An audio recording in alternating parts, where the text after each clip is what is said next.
The tragedy of Dolly Parton is that the world loves her so completely that it forgets to ask if she is okay.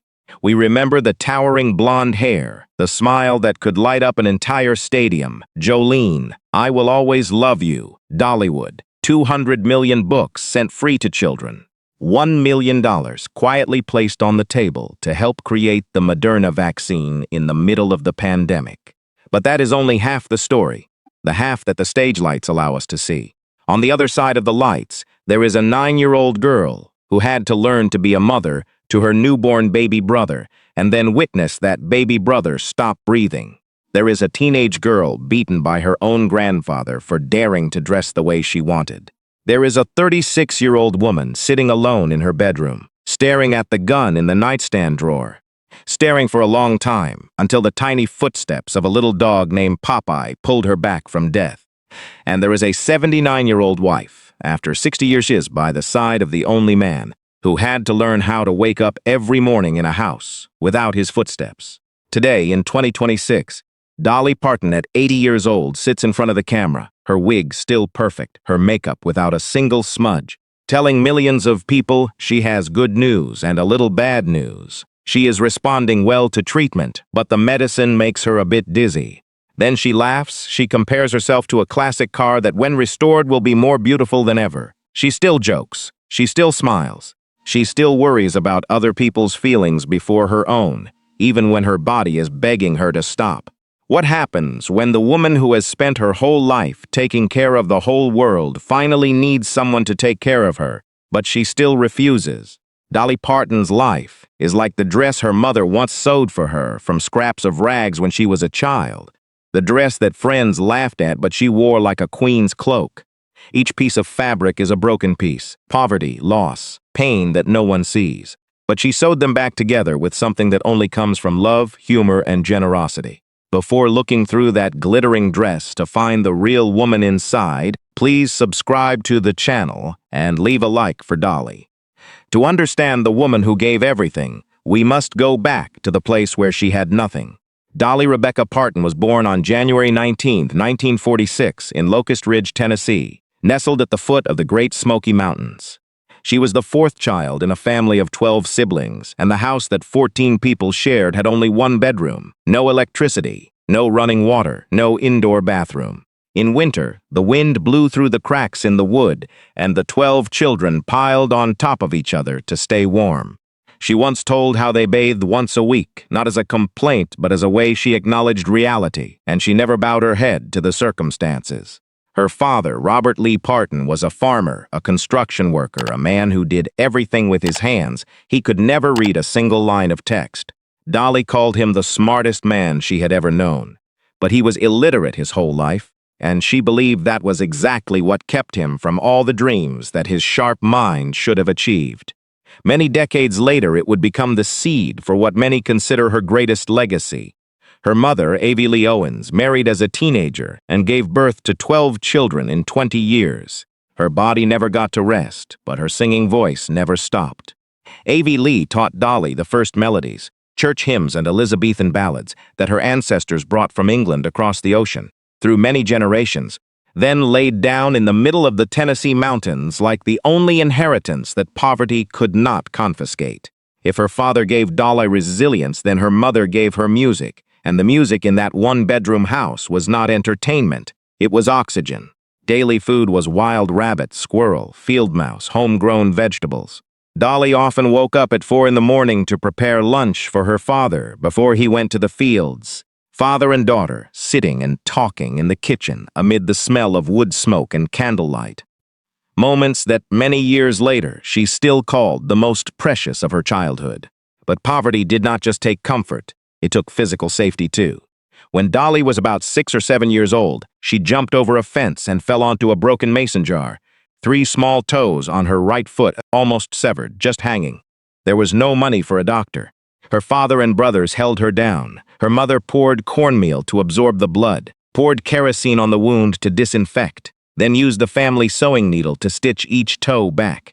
Dolly recounted in a light voice, "My mother really had to sew my toes back for me." The joke hides the brutality, but the image of a mother kneeling to sew her daughter's toes with a sewing needle in a house without medicine is no joke.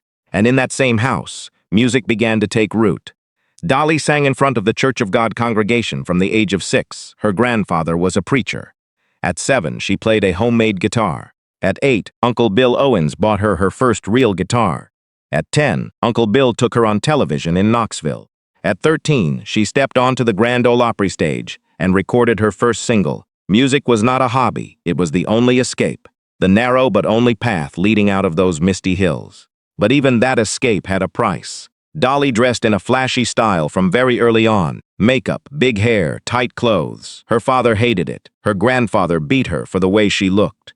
Dolly did not back down. I would rather stand against my father than stand against myself. I had to be me. And the role model she chose was not a queen or a movie star, but the woman the whole town called cheap. The heavily made-up girl with flashy blonde hair that every decent mother told her children to stay away from. Little Dolly looked at her and saw the most beautiful woman in the world, decided she would grow up to look just like her, and kept that promise for 80 years. Many decades later, when the whole world knew her fake blonde hair and thick powder, she would say, "It takes a lot of money to look this cheap." Behind the joke is a deeper truth. She took what society used to judge women and turned it into a weapon that belonged to her alone. Despite poverty, despite being beaten, despite nearly losing her toes, Dolly never felt lacking in love. She said, "We didn't have money, but we were rich in things money can't buy." But she also knew better than anyone. She had to leave here. There was a fire burning inside her from before she knew what to call it, a fire that beatings could not extinguish. On Saturday morning, right after her Sevier County High School graduation in 1964, 18-year-old Dolly Parton boarded a bus to Nashville with a suitcase, a few outfits, and all her fortune being her voice and the songs she wrote herself on the guitar that Uncle Bill bought her 10 years earlier. No plan, no connections, no money, no one in that city knew her name. The girl left the one-bedroom house without electricity or water to step into the country music capital of America, where every day dozens of young voices poured in with the same dream, and most would return home empty-handed. But the strangest thing on her first day in Nashville was not the music, but a laundromat. While waiting for her laundry to spin in the machine at the wishy-washy laundromat, Dolly stepped outside to drink water and stood on the sidewalk in the sun. A car drove by, stopped. Carl Thomas Dean, a Nashville boy 6'2", working as an asphalt layer, looked at the petite girl standing there and said, "You're gonna get sunburned, little lady." Then they talked. Dolly remembers it forever. She recounted, "I was surprised and delighted because when he talked to me, he looked at my face, something rare for me." The sentence sounds light but reveals a lot. At 18, Dolly Parton was already used to men not looking at her face. Carl looked at her face. That was the only difference, and it was enough to change her entire life. 2 years later, on May 30, 1966, they got married in Ringgold, Georgia. A small wedding, only Dolly's mother, the preacher, and his wife. No father, no siblings, no reporters. No grand wedding photos. Just two people in love standing before God in a small church, and that vow would last 60 years. But love did not pay the rent, and the early years in Nashville were a battle for survival. Dolly had recorded her first single in 1962 for Mercury Records while still in Tennessee, but none were commercially successful. In Nashville, she wrote songs for others to sing, earned pennies, and lived on meager wages, while Carl went to lay asphalt every day to keep the roof from leaking. He was the quiet financial foundation, the man who never demanded she give up her dream, never asked when she would make money, just went to work every morning and let her write music every night. The turning point came in 1967, and it came in the form of a man who would change Dolly's career forever, in both the best and most painful sense. Porter Wagoner, the famous country singer with a syndicated television show broadcast nationwide, needed a new girl singer to replace Norma Jean Beasley. He chose Dolly, and overnight, the girl from the no-electricity cabin in Locust Ridge suddenly appeared on the TV screens of millions of American families. The contrast was almost surreal. 12 months earlier, she was still eating forest squirrel instead of rice. Now she stood next to one of Nashville's biggest stars under studio lights, singing for the whole country to hear. Wagoner saw in Dolly what Uncle Bill Owens had seen since she was 10, an extraordinary talent waiting to explode. But Wagoner did not just want to nurture that talent, he wanted to own it. He protected Dolly in an extreme way, controlling her image down to the smallest detail, not letting her appear on any magazine cover with alcohol ads, not letting anyone ask her questions when the two appeared together on The Tonight Show. They had a rare musical chemistry, the duet so beautiful that listeners believed the two were in love. But in real life, they fought fiercely to the point that band members said you could hear the screaming echoing down the hotel hallway. Dolly later wrote, "Porter and I fought like cats and dogs. My husband and I have never fought, but Porter and I only ever fought. Behind it all, there was always Uncle Bill Owens, the one who discovered Dolly as a child, took her on Knoxville television at age 10, connected her to Nashville before anyone else saw her. Dolly always credited Uncle Bill as the most important person in the early stage of her career, her first family protector, the one who believed in her when she had nothing to prove except her voice and her stubbornness. Nashville gave Dolly a stage, a husband, and a mentor. But Nashville would also teach her the most painful lesson of her life. In the entertainment industry, love and power never sit comfortably on the same chair. To become the Dolly Parton the world knows, she would have to fight, not against enemies, but against the very man who gave her the opportunity. 7 years. 7 years Dolly Parton stood on Porter Wagoner's stage, singing duets so beautiful that audiences believed the two were born to belong to each other. While off-stage, they screamed in each other's faces to the point that the whole band had to pretend not to hear. 7 years, she let a man decide which magazine covers she could appear on, which questions she could answer, what she could look like in front of the cameras. 7 years, she learned everything a young artist needed to learn, and also learned that gratitude, if without limits, would become a cage. By 1974, Dolly knew she had to leave. She wanted a solo career. She wanted to decide her own music, her own image, her own future. Wagoner opposed fiercely. The two had always been alike, equally ambitious, equally stubborn, equally convinced they were right, and that very similarity turned the breakup into a war. Dolly later wrote, "We were just too much alike, both ambitious. I wanted to do it my way and he wanted to do it his way. But instead of screaming back, instead of slamming tables, instead of hiring lawyers, Dolly did what she did best. She wrote a song. She sat down and wrote, 'I Will Always Love You.' Not the romantic love song the world would later think, but a farewell letter.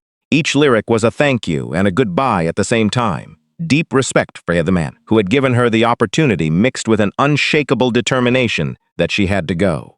Then she sang that song for Wagoner to hear, and Porter Wagoner, the man who had fought every way to keep her, cried. He listened, wiped his tears, and said, 'That's the best song you've ever written. You can go, if I get to produce it.' She agreed. That was the most beautiful and painful moment at the same time in their relationship. Two people who loved each other enough to let go, but also ambitious enough to turn a farewell into a business deal.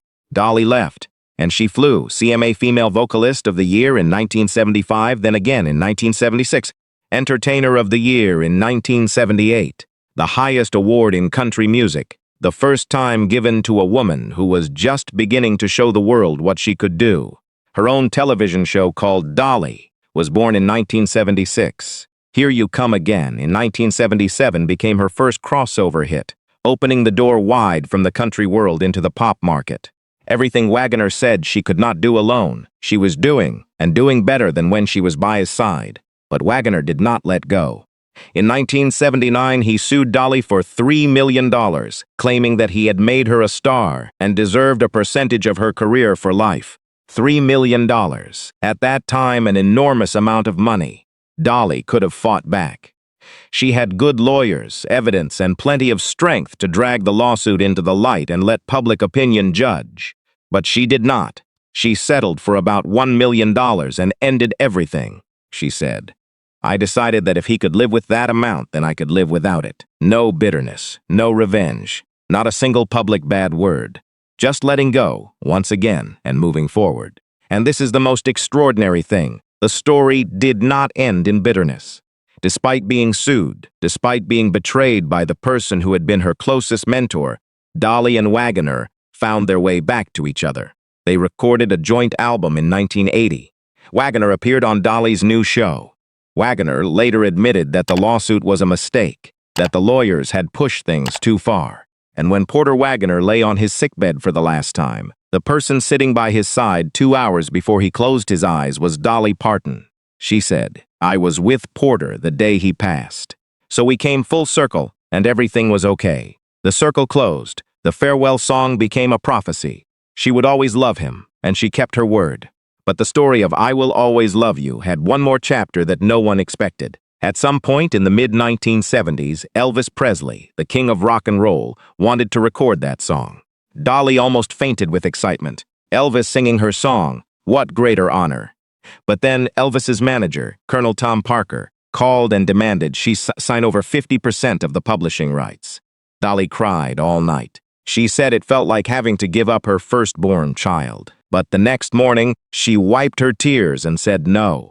She explained, "I wanted to protect the publishing because it was an investment for my family. My songs are like children. I hope they take care of me when I'm old." Saying no to the king of rock and roll. Saying no when every musician in the world would kneel in thanks if Elvis noticed them. That was not arrogance. It was the survival instinct of a little girl who grew up in a cabin where nothing belonged to her, and therefore she swore she would never let anyone take away what she created herself. That decision later brought her $20 million, just from Whitney Houston's cover in 1992 alone. And then in 1980, Dolly stepped out of music into film. Her first movie, 9 to 5, with Jane Fonda and Lily Tomlin, became a box office phenomenon. She wrote the theme song. It went straight to #1. Dolly Parton was no longer just a country singer. She was a pop culture icon, a face on every magazine, a name in every conversation. The success burned dizzily, the schedule crushed every private space, and the crowds demanded more every day. In the early 1980s, the outside world saw an untouchable Dolly Parton, the movie 9 to 5, breaking box office records. The theme song at #1, Grammy after Grammy, her face on every magazine, her voice on every radio station, and her smile so radiant that no one, not a single person, thought to ask, "Is she okay?" She was not okay. Behind the performance schedule that crushed every private space, behind the stage lights and the thick makeup that never faded, everything was collapsing at once like the walls of a house being eaten by termites from the inside. In 1984, when Dolly was 36 years old, she had to undergo partial hysterectomy surgery. The operation was medically successful, but it carried a sentence that no doctor could appeal. Dolly Parton would never have children. When Gloria Steinem asked her about this in a 1987 interview, she answered in her characteristic calm voice, "I cannot have children physically. I love children. I don't know if that's also God's will, so that I don't have children." She tried to find meaning in the loss, but meaning was not pain relief, and the pain was real. She and Carl had once imagined their child. They had picked names. If it was a girl, she would be named Carla after her father. They had wondered who the baby would look like, tall like Carl or petite like Dolly. All those conversations, all those imaginings, suddenly became empty rooms in a house that no one would ever move into. The surgery did not just take away a biological function, it took away a future she had already drawn in her head. And then everything else came crashing down at the same time. She fell into deep depression. She gained weight. Her body was going through menopause, with many gynecological problems piling up like waves that would not let her come up for air. There were family stresses that she did not speak about clearly. She recounted many years later, "I gained weight. I was going through the change. I had a lot of woman problems. I was dealing with a lot of family issues, just all stress, heartache. And in that period between the void left by the surgery and the loneliness created by the frantic schedule, Dolly developed a deep emotional attachment to another man. She never named him. She affirmed that the relationship never crossed physical boundaries. "I have never been with anyone else. I am not that kind of person." But that connection was deep enough to cause cracks in her marriage with Carl, a marriage that up to that point had never had a single argument. It was not betrayal. It was the cry for help of a woman who was drowning and grabbing onto anything that floated by. And then came that afternoon. Dolly sat alone in the bedroom. No stage lights. No audience, no wig, no smile. Just her in the silence of the room. She saw the nightstand drawer. She knew what was in it, the gun she kept for burglars. She opened the drawer. She looked at it. She looked for a long time, long enough for the distance between thinking and doing to narrow into a crack thin as a hair. Long enough for her hand to consider a movement after which there would be no more movements. Then from downstairs came a sound. Clop, clop, clop, clop, clop, clop. The tiny footsteps of little dog Popeye running up the wooden stairs. Dolly recounted. The sound of his feet tapping pulled me back to reality. I froze, then I prayed. I believe Popeye was a spiritual messenger from God. A little dog. Footsteps tapping on wood. That was all that stood between Dolly Parton and nothingness. Not the Grammys. Not the millions of fans. Not the full bank account. Not Carl Dean or Porter Wagoner or any of the millions of people who loved her. A dog that no one but her knew the name of. Many years later, when far enough away to look back, Dolly spoke about that period with her most familiar weapon, humor. She said, sometimes God has to slap you upside the head. He's almost saying, sit your pretty little butt down, because we got some things to work out. The audience laughed. Dolly laughed. But do not be mistaken. The humor here is not lightness. It is a survival mechanism. It is the way a woman takes the most horrifying moment of her life and wraps it in gift paper so that both she and the listeners can pick it up without cutting their hands. In the same period when Dolly Parton sat looking at the gun in the drawer, the outside world still saw her radiant on screen, sparkling on stage, smiling on magazine covers. There were no handcuff photos, no shocking headlines, no court trials, just her, the gun, and the dog. In a room where no lens was pointed, Dolly's smile was too convincing. The wig too bright, the humor too perfect, and therefore the world loved her so completely that it forgot to ask if she was okay. Dolly survived. She stood up. She walked out of that room and continued to be Dolly Parton. But the surgery had taken away more than an organ. It took away the name Carla, took away the question, who would the baby look like, took away the nursery that would never be painted. That pain did not disappear, but it would transform into something that no one, not even Dolly herself, had ever imagined. In 1995, at the age of 49, Dolly drew inspiration from two wounds in her life, her illiterate father and the child who never came, and sewed them together into what many consider her greatest legacy. She called it the Imagination Library. The idea was so simple it was almost naive. Every month, every registered child would receive a free book mailed straight to their home, from birth until age 5. No conditions, no income checks, no distinction between rich and poor. Just being a child was enough. The program started in Sevier County, Tennessee, right in the land where she grew up in the one-bedroom house, where her father went to work every day without being able to read the road signs. But even before the Imagination Library, Dolly had tried something else. In the early 1990s, she went to Sevier County High School and made a direct, personal promise without intermediaries. Every 7th and 8th grade student should choose a buddy, sign a commitment together, and if both graduated high school, each would receive $500 in cash from Dolly Parton's own hand. She called it the Buddy Program.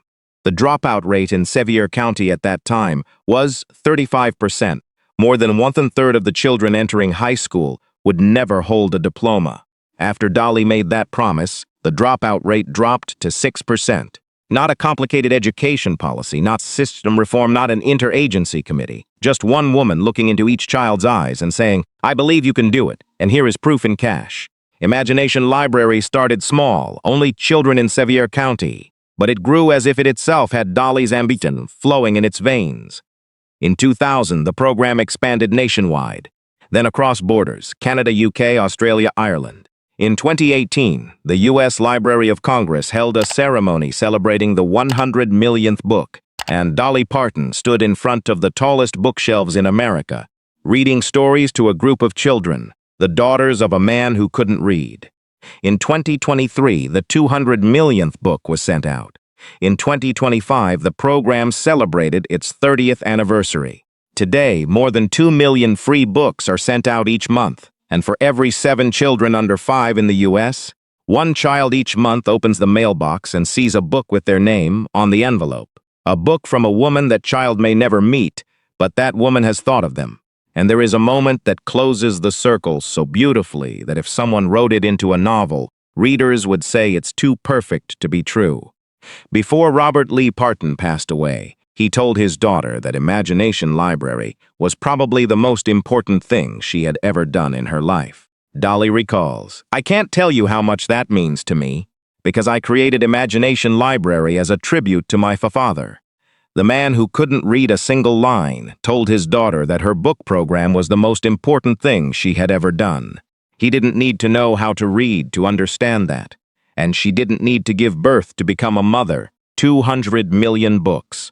200 million times a child somewhere in the world, in Tennessee or Toronto, in London or Dublin, opens the mailbox and finds proof that an adult out there cares about them. Dolly Parton didn't give birth to any children, but she has held the hands of millions of children in the first 5 years of their lives, leading them to the door that her father never got to open, and then saying, 'Step inside. The world of letters is waiting for you inside.' The name Carla was never called, but 200 million other names have been printed on 200 million envelopes, and each envelope is a silent message from the woman the world thinks only knows how to sing and smile. I haven't forgotten you. Even though I don't know your names, even though I'll never meet you, even though you're not my children." Imagination Library heals in part the pain of the child that wasn't there and the illiterate father. She lives in a complex network of 11 siblings, a soulmate friend of 70 years, and a long chain of rumors that she never bothered to completely deny. Carl Thomas Dean, for nearly 60 years, he was the husband of one of the most beloved women on the planet. And for nearly 60 years, he was almost completely invisible. No interviews, no red carpets, no public events, not a single official photo except for a few blurry ones that people had to search hard to find. Dolly joked about it in her familiar voice. "A lot of people say there's no Carl Dean, that he's just someone I made up to keep other people away from me." That joke is funny because it's almost plausible. How could a man live beside the biggest country music superstar for 6 decades without the world knowing his face? The answer is so simple it's almost unbelievable, because he didn't want to. Carl Dean went to see Dolly perform exactly one time, in 1966, the same year they got married. On the drive home after the awards show, he told her, "I want you to become everything you want to become, but please never make me go to anything like that again." And she never did. That was the unspoken agreement at the foundation of their marriage. She was free to fly wherever the lights called, and he was free to stay on the ground, paving asphalt, driving an RV, and living the normal life he chose. It wasn't that he was lacking. He had his own hobbies, his own asphalt paving companies, a sense of humor that Dolly said was sharper than hers. He simply didn't need the world to know his name to feel he had value. And in the entertainment industry, where ego swallows marriages like fire swallows paper, a man willing to be invisible so his wife could shine is rarer than a diamond mine. Dolly described their relationship with the characteristic bluntness that no one else would dare say on television. "We have an open relationship, but not sexually. He's not jealous and I'm not jealous. He knows I flirt. He flirts too, but not sexually, and I would kill him if I thought he did. He would shoot me too." The audience laughed, but beneath the joke was the contract of trust that very few couples in the world dare to sign. "I know who you are, you know who I am, and we don't need to pretend to be different versions to keep each other." Dolly admitted what most celebrities would never say. "Men are my weakness. Short, fat, bald, or skinny. I've liked a lot of really strange men, but Carl knows I will always come home. And I don't sleep with those people. I just flirt and have fun, honest to the point of provocation." But Dolly never pretended to be perfect. She showed the world just enough truth to control the story, and because she told it first, no one could use it to hurt her. And Carl? When people, even family members, came to tell him that Dolly was having an affair with this person or that, he would just reply with one sentence, "I would think less of any man who didn't love her. No jealousy, no questioning, no ultimatums." Just one short sentence containing the rare self-confidence of a man who understood that his wife was loved by the whole world. And instead of seeing it as a threat, he saw it as natural, because he loved her too, and he knew she would always come back. Dolly said, "God has been good to me. He gave me Carl Dean, and that's the perfect man I needed. He was the inspiration for both the pain and the love in her music." Jolene, Dolly's most famous song, was written about a red-haired bank employee who once showed interest in Carl in the early years of their marriage.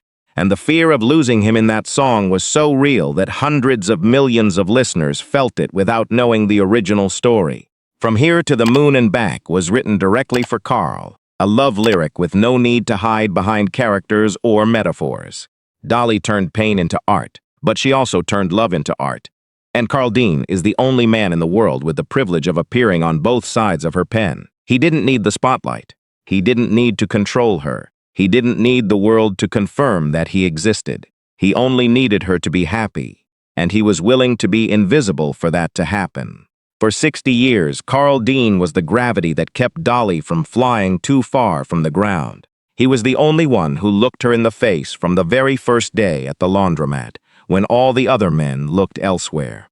He was living proof that Dolly Parton, behind the wigs, behind the makeup, behind the smile for millions, was a normal woman loved by a normal man in a marriage that was unusual because it was so normal amid such an extraordinary life.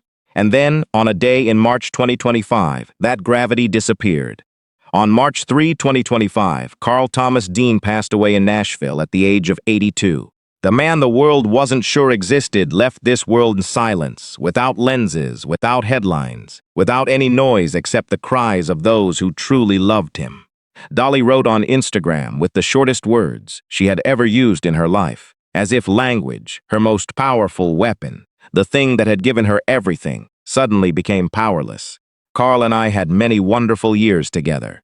Words can't express the love we shared for over 60 years. Thank you for your prayers and sympathy. The woman who wrote thousands of songs, who turned every emotion into melody, who could make an entire stadium cry with just one line, now stood before the greatest loss of her life and admitted that words were not enough. The funeral was private, only immediate family. No television, no live stream, no thousands of fans. Carl lived invisible, and Carl left invisible.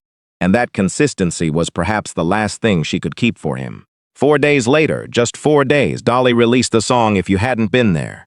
4 days. Most people 4 days after losing their husband still can't get out of bed. And Dolly Parton released a song. Not because she wasn't in pain, but because this was the only way she knew how to hurt. She didn't know how to cry without singing.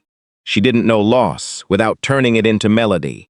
It was the instinct formed since she was 6 years old singing in church, since she wrote I Will Always Love You to say goodbye to Wagoner every time life tore her apart.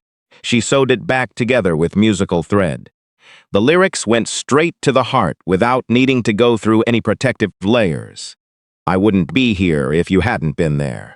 Hold my hand, show me you care, you make me dare to dream more than I dared. She wrote on Instagram with the song, I have loved Carl Dean since I was 18 years old. We had 60 precious and meaningful years together. Like every great love story, they never end. They live on in memories and in songs. And then, as if fate decided that losing Carl was not enough, her body began to betray her. In September 2025, 6 months after burying the man she loved for 60 years, Dolly announced the postponement of her regular performances in Las Vegas due to some health challenges. She needed to undergo a few procedures, she said, but did not reveal details. Her sister Frida wrote on Facebook asking everyone to pray for Dolly, and the world panicked because Dolly Parton is not the type to admit she is weak, and if she admitted it, it must be very serious. Stella, another sister, had to speak up to clarify. Dolly was a bit tired, not life-threatening. Frida was just overly worried like a normal sister. But the worry had been planted, and it grew in the silence that Dolly left by not explaining further. Then in May 2026, Dolly, at 80 years old, sat in front of the camera and recorded an update video. And that moment contained everything that her life is. She said there was good news and a little bad news. Good news. She was responding well to medication and treatment, improving every day. Bad news. It would take time before she returned to the stage because the medicine made her a bit dizzy, or, as her grandmother called it, swimmy-headed. Then she talked about Carl, a year after he passed, with a small story where her voice was warm as if he was still sitting in the next room. Carl used to say, "Hey, honey, you have to remember you're not getting any younger." And I said, "Hey, honey, you have to remember that as long as there are plastic surgeons in this world, I'm not getting older." The audience laughed. But listen carefully. She was talking to someone who had died, recounting a conversation with someone who could no longer converse, keeping him alive by referring to him in the present tense. The humor hid the longing, but the longing was right there, in every word, clear as a bell. Then she compared herself to a classic car, that, when restored, can be more beautiful than ever. Her granddaughter Rebecca Seaver called her an Energizer bunny, saying no one can keep her lying still.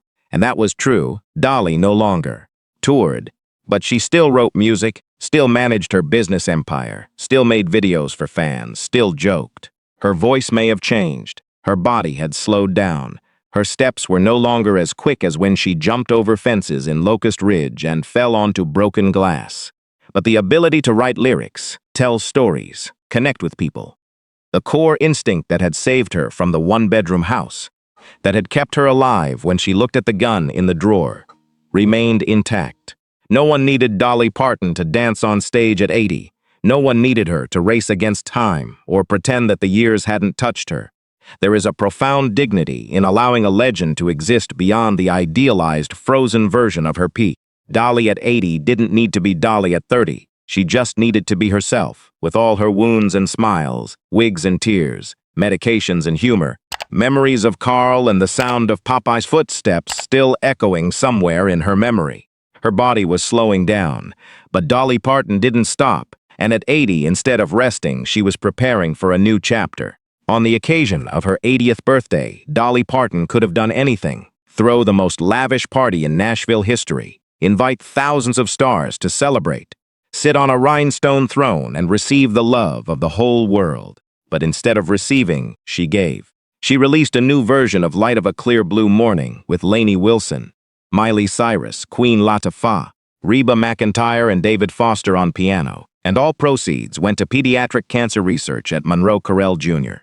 Children's Hospital at Vanderbilt University. She celebrated her birthday by trying to save the lives of dying children at 80 years old, while sick, having just lost her husband less than a year ago, still giving.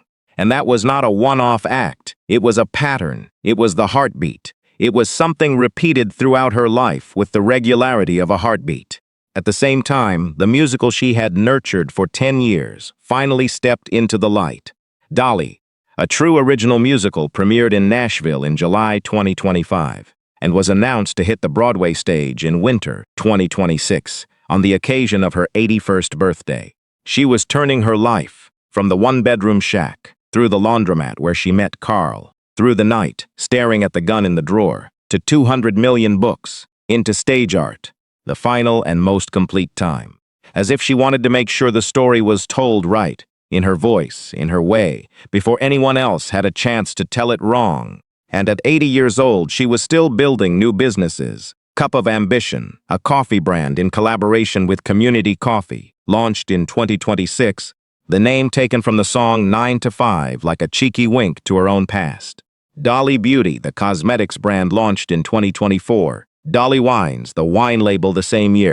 Dolly's Tennessean Travel Stop, the rest stop, that opened in June 2026. That energy at 80 was both astonishing and concerning, depending on whether you saw it as proof of extraordinary vitality or as a symptom of a person who didn't know how to stop running. The exhibition Journey of a Seeker opened at the Country Music Hall of Fame from May 2026, running through September, focusing on the turning points in her 60-year career, the moments she overcame obstacles and ignored those who said it couldn't be done. Meanwhile, Imagination Library had just celebrated 30 years of operation, more than 200 million books sent, 2 million each month, 1 in every 7 American children under 5 receiving a book, and the program was still expanding to new communities. She donated $2 million after Hurricane Helene in 2024, $1 million from her personal money, $1 million from her businesses and foundations. She donated $1 million for Moderna vaccine research during the pandemic. She continued to fund scholarships through the Dollywood Foundation. The Buddy program continued. Look back at that chain of events and a pattern emerges as clear as day. Dolly gave when she was at peak of her career. Dolly gave when she was depressed and staring at the gun in the drawer. Dolly gave when she was sick and the medicine made her dizzy. Dolly gave when she had just buried her husband of 60 years. Giving did not depend on her personal state. It was not a reward she gave when everything was fine. It was how she breathed. It was instinct. It was identity. It was what kept her alive when nothing else could. And here the paradox that opened the script reveals its final depth. The world never let Dolly stop. True, but Dolly also never allowed herself to stop.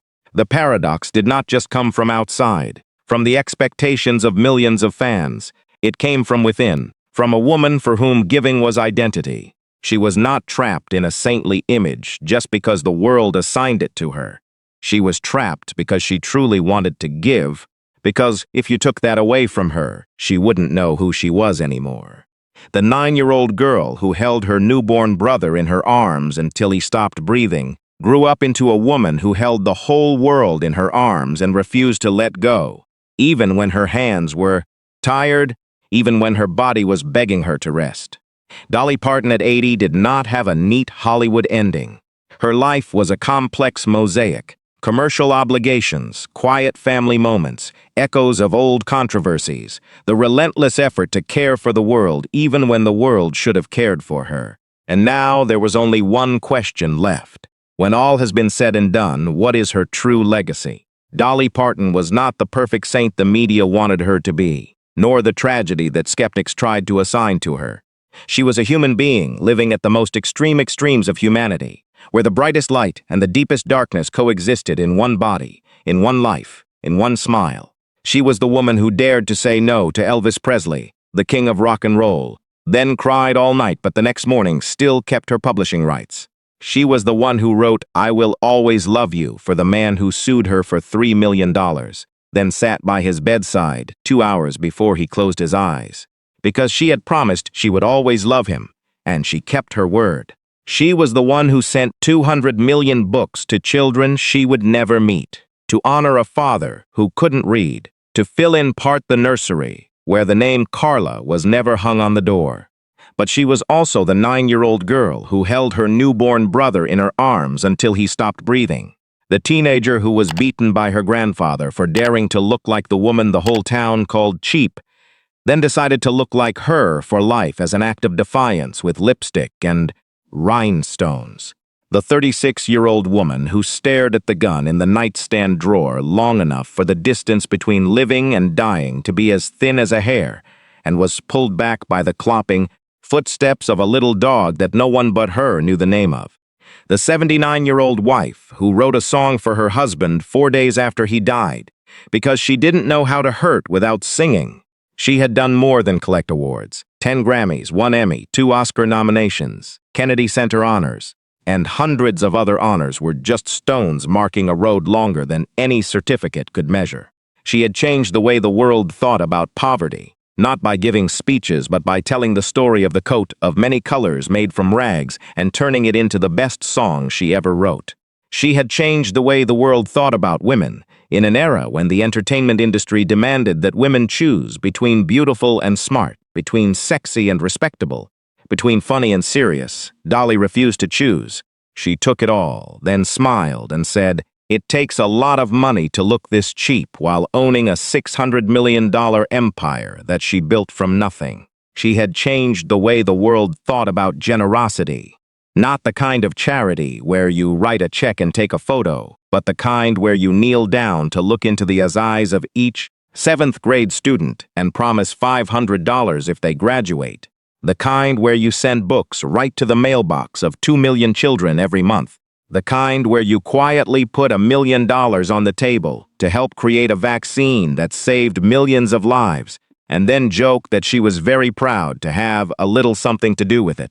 Dolly Parton's life was a coat of many colors, exactly like the coat that A.V. Lee Owens Parton once sewed for her daughter from donated rags in the 1-bedroom house in Locust Ridge.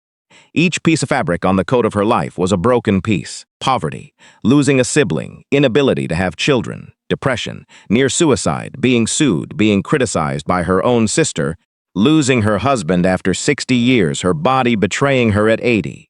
But she sewed them back together with thread spun from love, music, humor, and inexplicable generosity. And that coat, like the one from back then, was not the most beautiful in the world, but it was the one sewn with the most love.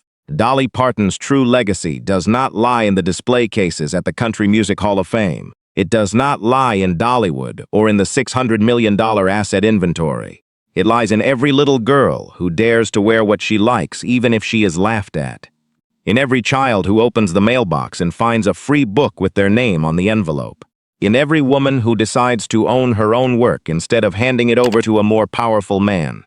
In every musician who writes a goodbye song and still loves the person they said goodbye to. And in every human being, no matter how poor, no matter how much pain, no matter how wounded, who still chooses to give instead of withdrawing, who still chooses light instead of darkness, who still chooses to sing instead of silence. The opening question asked, what happens when the woman who spent her whole life caring for the world finally needs someone to care for her? The answer, after 80 years, after 12 siblings, after 60 years of marriage, after 200 million books, after a gun in the drawer and a dog on the stairs, the answer is she still hasn't allowed that to happen, and perhaps she never will. Because that is Dolly Parton, the woman who sewed the most beautiful coat of her life from the most torn pieces of fabric. When you look back at this extraordinary journey, what comes to you first? Is it the smile? Is it the voice? Is it the 200 million books? Or is it the woman behind it all, the one who never stopped giving, even when the world forgot to ask if she was okay? Please share in the comment section below and help us honor the woman who made the world a little gentler. If this story touched you, please subscribe to the channel and turn on notifications so you don't miss the next stories about legends the world hasn't fully understood yet. Thank you for being here. See you in the next video.